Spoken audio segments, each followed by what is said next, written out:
கர்த்தரும் இரட்சகருமாகிய இயேசு கிறிஸ்துவின் இனிதான நாமத்தில் ப்ரே ஃபார் இந்தியா விமென்ஸ் மினிஸ்ட்ரியின் சார்பாக வாழ்த்துக்களை தெரிவித்துக் கொள்ளுகிறேன். இந்த லெந்து நாட்களில் ப்ரே ஃபார் இந்தியா விமென்ஸ் மினிஸ்ட்ரியின் சார்பாக அநேக காரியங்களை குறித்து தியானிக்க தேவன் நமக்கு கிருபை கொடுத்தார். இந்த நாளிலும் அருள்நாதர் இயேசு கிறிஸ்து சிலுவையில் மொழிந்த முதல் 2 வார்த்தைகளை நாம் தியானிக்க இருக்கிறோம். முதலாவது வார்த்தை, பிதாவே இவர்களுக்கு மன்னியும், தாங்கள் செய்கிறது இன்னதென்று அறியாதிருக்கிறார்களே. சுமார் 2000 ஆண்டுகளுக்கு முன்பு கொல்கதா மலையில் சிலுவை மரத்திலே சொல்லொண்ணா வேதனையுடன் தொங்கிக் கொண்டிருந்தார் நம் அருள்நாதர் இயேசு. சிலுவையில் அறைந்து கொல்லுதல் என்பது ரோம அரசாங்கம் கொடிய குற்றம் புரிந்தவர்களுக்கு கொடுக்கக்கூடிய ஒரு அதிகபட்ச தண்டனை. இப்படிப்பட்ட ஒரு கொடிய தண்டனையைத்தான் எந்த பாவமும் அறியாத நம் அருள்நாதர் இயேசு அனுபவிக்க நேர்ந்தது. அப்படிப்பட்ட வேதனையின் மத்தியிலும் இயேசு கிறிஸ்து பிதாவை நோக்கி நமக்காக மன்றாடுகிறார். பிதாவே இவர்களுக்கு மன்னியும், தாங்கள் செய்கிறது இன்னதென்று அறியாதிருக்கிறார்களே. ஒருபுறம் சரீரத்தில் மகா வேதனை, மறுபுறம் போவோர் வருவோர் பேசுகின்ற நிந்தையான வார்த்தைகள், பரிகாச சொற்கள், இவைகளின் மத்தியில் அவருடைய வாயிலிருந்து புறப்படுகிற உயிருள்ள வார்த்தை மன்னிப்பு. வேதத்திலே நாம் பார்க்கும்போது மத்தேயு 18வது அதிகாரம் 23வது வசனத்திலிருந்து நம் அனைவருக்கும் தெரிந்த ஒரு சம்பவம் இடம்பெறுகிறது. ஒரு ராஜாவினிடத்தில் 10,000 தாலந்து கடன்பட்ட ஒருவனை அழைத்து வருகிறார்கள். ராஜா அந்த கடன்பட்டவனிடம் அவனுக்கு உண்டான எல்லாவற்றையும் விற்று கடனை தீர்க்க ராஜா கட்டளையிடுகிறார்.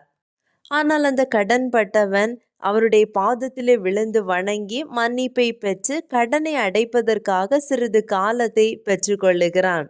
பின் அந்த ஊழியக்காரன் கடந்து செல்கையில் அந்த ஊழியக்காரனிடத்திலே 100 வெள்ளிப்பணம் கடன்பட்டிருந்த தன் உடன் வேலைக்காரனை கண்டு அவன் அந்த பணத்தை திருப்பி செலுத்தாததினால் அவனை பிடித்து தொண்டையை நெரித்து காவலில் போடுவித்தான். இதை அறிந்த ராஜா, நான் உனக்கு இறங்கினது போல நீயும் உன் உடன் வேலைக்காரனுக்கு இறங்க வேண்டாமோ என்று சொல்லி மறுபடியும் அவனை காவலில் அடைத்தான். இது நம் அனைவருக்கும் தெரிந்த உண்மை. இதை நம் அருள்நாதர் இயேசு சொல்லுகிறார். மத்தேயு 18வது அதிகாரம் 35வது வசனத்திலே, நீங்கள் அவனவன் தன் தன் சகோதரன் செய்த தப்பிதங்களை மனப்பூர்வமாய் மன்னியாமல் போனால் என் பரமபிதாவும் உங்களுக்கு இப்படியே செய்வார். இன்று நம்முடைய வாழ்விலே நம்முடைய குற்றங்களை மற்றவர்கள் மன்னிக்க வேண்டும் என்று விரும்புகிறோம். ஆனால் நம்மால் மற்றவர்களை மன்னிக்க முடிகிறதா என்றால் அது நாம் சிந்திக்க வேண்டிய ஒன்றாக இருக்கிறது. நம்மை குறித்து யாராவது தவறாக பேசினாலோ அல்லது நமக்கு தீங்கு செய்தாலோ ஆட்டோமேட்டிக்காக நம்முடைய இருதயத்தில் ஒரு வருத்தம் அல்லது கோபம் உருவாகி விடுகிறது. இது இயல்பான ஒரு காரியம். இதை நாம் இருதயத்தில் வைத்து மறுபடியும் மறுபடியும் நாம் அதை சிந்திக்கும் போது அந்த வருத்தம் அல்லது கோபம் வெறுப்பாய் மாறி நம்முடைய இருதயத்தில் அது கசப்பை ஏற்படுத்தி விடுகிறது. சில நேரங்களில் சில மனிதர்களை மன்னிப்பது நமக்கு முடியாத காரியமாய் தோன்றும். இந்த நாளிலே நாம் சிந்திக்க இருப்பது, அதற்கு நாம் என்ன செய்ய வேண்டும்? மத்தேயு 5வது அதிகாரம் 44வது வசனத்தின் பின்பகுதியில் நம்முடைய ஆண்டவராய் இயேசு கிறிஸ்து நமக்கு அழகாக கற்றுக் கொடுக்கிறார். உங்களை நிந்திக்கிறவர்களுக்காகவும் உங்களை துன்பப்படுத்துகிறவர்களுக்காகவும் ஜெபம் பண்ணுங்கள். அப்படியானால் நம்முடைய இருதயத்தில் காணப்படுகிற இந்த வெறுப்பு, கோபம் இவைகள் மாற வேண்டுமானால் நாம் எப்படி ஜெபிக்க வேண்டும்? கிறிஸ்துவின் அன்பு நம்மேல் ஊற்றப்பட நாம் ஜெபிக்க வேண்டும். இதனைத்தான் ரோமர் 5வது அதிகாரம் 5வது வசனத்திலே நமக்கு அருளப்பட்ட பரிசுத்த ஆவியினாலே தேவ அன்பு நம்முடைய இருதயங்களில் ஊற்றப்பட்டிருக்கிறது. நாம் ஜெபிக்கும் போது ஆவியானவர் தேவ அன்பை நம்மேல் ஊற்றி மன்னிக்கிற இருதயத்தை நமக்குள் தந்தருளுவார். ஆவியானவரின் பலத்தினாலும் கிருபையினாலும் மட்டுமே நம்மால் பிறரை மன்னிக்க முடியும். நாம் பிறரை மன்னித்தால் நம் பரமபிதா நம்முடைய பாவங்களையும் மன்னிப்பார். மத்தேயு 6வது அதிகாரம் 14வது வசனத்தில், மனுஷருடைய தப்பிதங்களை நீங்கள் அவர்களுக்கு மன்னித்தால் உங்கள் பரமபிதா உங்களுக்கும் மன்னிப்பார். மேலும் லூக்கா 17வது அதிகாரம் 4வது வசனத்தில், அவன் ஒரு நாளில் 7 தரம் உனக்கு விரோதமாய் குற்றம் செய்து 7 தரமும் உன்னிடத்தில் வந்து மனஸ்தாபப்படுகிறேன் என்று சொன்னால் அவனுக்கு மன்னிப்பாயாக. இதுதான் அருள்நாதர் இயேசு சிலுவை மரணத்தில் நமக்கு காண்பித்த மன்னிப்பு. அந்த மன்னிப்பினால் நாம் இன்று மீட்கப்பட்டிருக்கிறோம். இந்த நாளிலே ஒரு கணம் நம்மை நாம் ஆராய்ந்து, நம்முடைய இருதயத்திலே யாரிடத்திலாவது மன்னிக்க முடியாத காயங்கள் இருக்குமானால் ஆண்டவருடைய சமூகத்திலே மண்டியிடுவோம். இனி ஒரு தருணம் எதிர்பார்த்து காத்திருக்க வேண்டாம். தேவ கிருபையினாலும் அவருடைய தயவினாலும் ஆவியானவர் நமக்கு கொடுக்கிற பலத்தினாலும் எவரையும் மன்னிக்க முடியும். மன்னிப்போம். பிதாவினிடத்திலிருந்து மன்னிப்பை நாமும் பெற்றுக்கொள்வோம். 2வது வார்த்தை, இன்றைக்கு நீ என்னுடனே கூட பரதீசில் இருப்பாய். சிலுவையில் அறையப்பட்ட நம் அருள்நாதர் இயேசு யூத இனத்தை சார்ந்தவர். அதே போல அவருடனே சிலுவையில் அறையப்பட்ட 2 கள்வர்களும் யூத இனத்தை சார்ந்தவர்களாக தான் இருக்க வேண்டும். ஏனெனில் ரோம குடியுரிமை பெற்றவர்கள் சிலுவையிலே சாகடிக்கப்படுவதில்லை.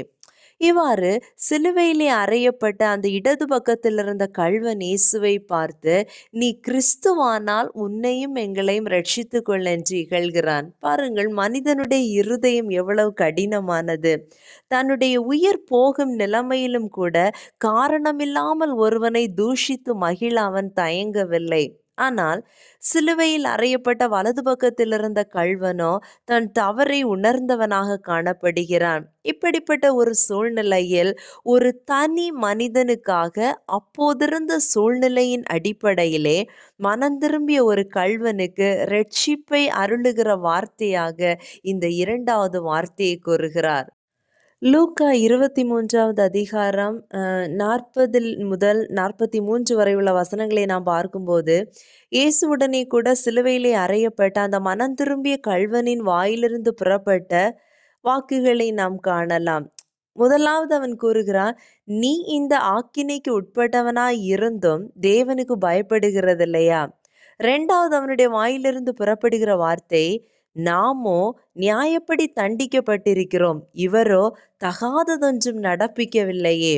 மறுபடியும் அவன் கூறுகிறான், நீர் உம்முடைய ராஜ்யத்தில் வரும்போது அடியேனை நினைத்தருளும். நிதானமாக நாம் இதை சிந்திக்கும் போது இயேசு கிறிஸ்துவை குறித்தும் அவருக்கு ஒரு ராஜ்யம் உண்டென்பதையும் அறிந்திராத ஒருவனுடைய வாயிலிருந்து இப்படிப்பட்ட வார்த்தைகள் புறப்பட நிச்சயமாக வாய்ப்பில்லை. இந்த கள்வன் கொலை கொள்ளை போன்ற குற்றங்களில் ஈடுபட்ட போதும் கூட தன் பாவத்தை உணரவில்லை. ஆனால் மரண இருள் அவனை மூடிக்கொள்வதற்கு சில மணித்துளிகளே இருந்த நிலையில் இயேசு கிறிஸ்துவின் முகத்தில் இருந்த அந்த ஒரு தெய்வீக சமாதானம், சாந்தம், பிதாவே என்று அவர் தேவனிடத்தில் பேசுவதும், மனிதர்களை பார்த்து இவர்களுக்கு மன்னியும் என்று சொல்வதும் அவனுடைய உள்ளத்தில் ஒரு மாற்றத்தை ஏற்படுத்துகிறது. இத்தகைய மனநிலையுடன் தான் இயேசுவை பார்க்கிறான். மரணம் இன்னும் சில வினாடிகளில் என்னை சந்திக்கும்.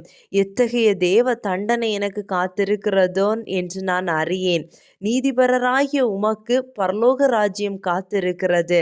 அதில் நீர் வரும்போது என்னையும் நினைத்தருளும் என்று வாய்விட்டு கதறி கெஞ்சுகிறான். நாம் எதையும் விட்டு ஓடிவிடலாம். ஆனால் நாம் செய்த பாவங்களை மட்டும் விட்டு ஓடிவிடவே முடியாது. இதைத்தான் வேதம் சொல்லுகிறது. எண்ணாகமம் 32வது அதிகாரம் 23வது வசனத்தில், உங்கள் பாவம் உங்களை தொடர்ந்து பிடிக்கும் என்று நிச்சயமாக அறியுங்கள் என்று பார்க்கிறோம். நம் பாவ செயல்களின் நிமித்தம் நம் இருதயமே நம்மை கடிந்து கொள்ளுகிறது. இந்த கள்வன் பெற்ற இந்த பரதீசு வாழ்வை நாமும் பெற்றுக்கொள்ள நாம் என்ன செய்ய வேண்டும்? இந்த மனந்திரும்பிய கள்வனுக்கு ஞானஸ்நானம் இல்லை, திருவிருந்தில்லை, காணிக்கை இல்லை, ஆலய கூடுகை இல்லை. ஆனாலும் அவன் பரதீசுக்குள் செல்லும் ஒரு பாக்கியத்தை பெற்று கொண்டான். நாம் கடைபிடிக்கிற இந்த ஞான ஸ்நானம், திருவிருந்து போன்ற சடங்குகளினாலோ, இல்லை ஆலயத்தில் நாம் நிறைவேற்றுகிற கடமைகளினாலோ நாம் பரதீசு வாழ்வுக்குள் பிரவேசிக்க முடியாது. இவை அனைத்தும் கிறிஸ்து நமக்கு செய்தவைகளை நினைப்பூட்டுகிற அடையாளங்கள், நம்முடைய விசுவாசத்தை உறுதிப்படுத்துகிற கருவிகள். இவ்வுலகில் வாழ்கின்ற நாம் கர்த்தரின் கற்பனைகளை கைக்கொண்டு நம்முடைய பாவங்களை அறிக்கையிட்டு இயேசு கிறிஸ்துவோட ஆவியில் நாம் ஏற்படுத்தி கொள்ளுகின்ற அந்த ஐக்கியமே நம்மை பரதீசு வாழ்வுக்கு தகுதிப்படுத்தும். அந்த மனந்திரும்பிய கள்வனுக்கு கடைசியாக ஒரு வாய்ப்பு கிடைத்தது. எனவே மரண நேரத்திலே இரட்சிப்பை பெற்றுக்கொண்டான், உண்மைதான். அதற்காக மரண படுக்கை வரை நமது இரட்சிப்பின் காலத்தை தள்ளி போடுவது ஆபத்து. நம்முடைய முடிவு இறைவன் கரத்தில். இன்று இந்த வார்த்தையை தியானிக்கிற நாம், இன்றே நாம் மனம் திரும்புவோம், இரட்சிப்பின் அனுபவத்தை பெற்றுக்கொள்ளுவோம். இன்றே இரட்சணிய நாள், இன்றே அனுக்கிரக காலம். ஆண்டவர் தாமே இந்த வார்த்தைகளை ஆசீர்வதிப்பாராக. ஆமேன். ஜெபம். எங்கள் அன்பு தெய்வமே, இந்த அருமையான இந்த நாளிலே இந்த 2 வார்த்தைகளை தியானிக்க நீர் கொடுத்த உம்முடைய கிருபைக்காக உமக்கு நன்றி ஏசப்பா. இந்த நாளிலே தகப்பனே, பிதாவே இவர்களுக்கு மன்னியும், தாங்கள் செய்கிறது இன்னதென்று அறியாதிருக்கிறார்களே என்று எங்களுக்காக நீர் பிதாவினிடத்தில் மன்றாடினீர். அப்பா, எங்களுக்கு தகப்பனே மற்றவர்களை மன்னிக்கக்கூடிய இருதயத்தை தாரும் ஆண்டவரே. மற்றவர்களுடைய குற்றங்களை நாங்கள் மன்னிக்கும் போது எங்களுடைய பாவங்கள் மன்னிக்கப்படும் என்பதை நாங்கள் விசுவாசிக்கிறோம் ஆண்டவரே. ஏசப்பா, இன்றைய நாள் இரட்சிப்பின் நாள், இன்றைய அனுக்கிரக காலம். எங்கள் பாவங்கள் எல்லாவற்றையும் நாங்கள் உம்முடைய சமூகத்தில் அறிக்கையிடுகிறோம். மன்னித்து எங்களை ஏற்றுக்கொள்ளும். இயேசுவின் மூலம் ஜெபிக்கிறேன் பிதாவே. ஆமேன், ஆமேன்.